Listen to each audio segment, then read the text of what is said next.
আসসালামু আলাইকুম। আমরা আজকে পাওয়ার লস অফ জেনারেটরে পাওয়ার ইনপুট এবং আউটপুট বের করা শিখব। তো পাওয়ার আউটপুট হচ্ছে কোনটা, আমার লোডে যে লসটা হচ্ছে সেটাই কিন্তু আউটপুট লস। তো আউটপুট লসটা আমরা কীভাবে বের করতে পারি? P out equal to VL IL দিলে কিন্তু আমরা আউটপুট লসটা পাবো। ঠিক আছে, তো ভিএল আইএল, এখন যদি আই না পাই অথবা ভোল্টেজ থাকে, কারেন্ট জানি না, সেক্ষেত্রে আমরা কি করতে পারি?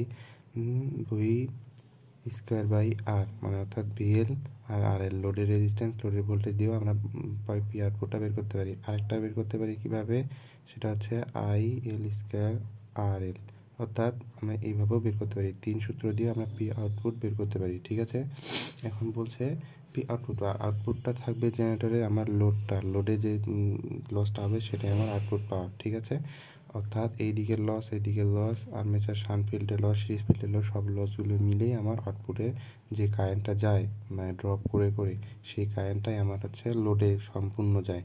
হ্যাঁ, তো ওইটাই হচ্ছে আমার লস, মানে যেই কারেন্টটুকু এখানে থাকবে আসবে এই দিক দিয়ে, ওই অতটুকুই আমার লোডে যাচ্ছে। তো লোডে আমি যতটুকু পাচ্ছি সেটাই তো আমার আউটপুট। ঠিক আছে, ওকে। এখন আসি পি ইনপুট। ইনপুট যদি বলে পি ইনপুট হচ্ছে আমার পি আউট প্লাস লস। হ্যাঁ, তো এই লসটাকে যদি আমি আউটপুটের সঙ্গে যোগ করে দিই তাহলে আমি ইনপুট পাবো। তো আমরা জানি পি ইনপুট হচ্ছে বিএল আইএল। ওকে, দিলাম। তো লসগুলো কী কী হয়? একটা আর্মেচারের জন্য লস হবে। ঠিক আছে, আর্মেচারের জন্য একটা লস হবে। আর্মেচার লসের সূত্র হচ্ছে আই এ স্কোয়ার আর এ, আরও অনেক দুটো সূত্র আছে। হ্যাঁ, এটা দিয়ে আমরা অ্যাপ্লাই করবো সবসময়, কারণ রেজিস্ট্যান্স দেওয়া থাকে। ঠিক আছে, তো আর্মেচার লস, আর একটা হচ্ছে পি কোর লস, আর হচ্ছে পি মেকানিক্যাল লস। এখন দেখো, আর্মেচার লস মানে কপার, আর্মেচার লসটা কিসের? আর্মেচার লসটা কি? আর্মেচার লস আর হচ্ছে কোর লস, আর একটা হচ্ছে মেশিন লস আর কপার। হ্যাঁ, অর্থাৎ আর্মেচার লসটাকে আমরা কীভাবে বলতে পারি? আর্মেচার লসটা হচ্ছে কোর লস, মনে হয় না, কপার লস।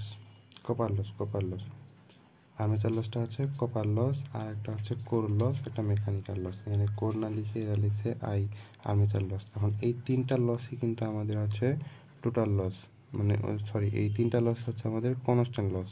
ঠিক আছে, কনস্ট্যান্ট, এই তিনটার কিন্তু কোনো পরিবর্তন হয় না, এই তিনটা হচ্ছে আমাদের কনস্ট্যান্ট লস। তো আমি এখানে লিখতে পারি কি, ভুল হয়ে গেছে, তো এখানে ফিল্ড হবে, এই কারণে তো বলতেছি যে একটা হচ্ছে কম ফিল্ড। হ্যাঁ, তাহলে আই এই স্কোয়ার আর এ, আর্মেচার লসটা কিন্তু ভেরি করে। তো এই কনস্ট্যান্ট লস হচ্ছে এটা। তাহলে আমি আবার লিখি, যেহেতু ভুল লিখে ফেলছি, বিএল আই স্কোয়ার আর এ। তো লস আমার হচ্ছে এই কয়েকটাই হয়, আর কোনো লস হয় না। ঠিক আছে, পি কোর আর যেগুলো হয় সেগুলো আমরা বের করতে পারবো। তো এই তিনটা হচ্ছে আমার কনস্ট্যান্ট লস। ঠিক আছে, তো কনস্ট্যান্ট লসকে আমরা যদি ডাইরেক্ট লিখি তাহলে WC। ঠিক আছে, এই হচ্ছে আমার কনস্ট্যান্ট লস। ওকে, এখন তোমাকে যদি দক্ষতা বের করতে বলে, দক্ষতার সূত্র কি জানি আমরা? P out divide by P in. ঠিক আছে, ইন্টু 100। ঠিক আছে না? তো পি আউটের সূত্র বসাই দিবা, বিএলআইএল, আর পি ইন তো এটা।